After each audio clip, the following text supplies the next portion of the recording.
Priatelia, dneska sa pozrieme na dom z roku 1950. Dom, ktorý nie je malý, ale je nešťastne usporiadaný. Poďme na to.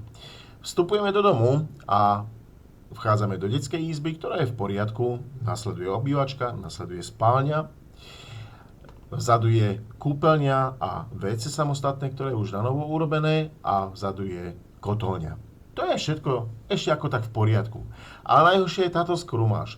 Sú to 3 nejaké malé miestnosti, nejaké zádverie, veľmi malá kuchyňa, neviem, ako tam mohli fungovať, a vzadu je potom jedáleň. Tak čo sa s tým dalo robiť? Búrali sme to a nebolo toho veľa. 3 priečky sme vybúrali.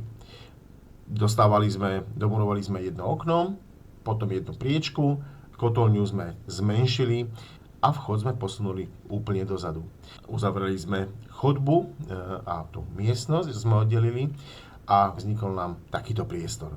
No a poďme sa teda pozrieť, ako sme ho zariadili. Ten najväčší priestor, to je denná časť, krásny denný priestor.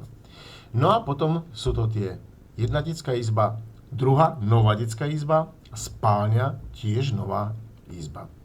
A za tým je nanovo usporiadaná kúpeľňa a šatníkový priestor pri vstupe. Tak čo na to poviete, priatelia?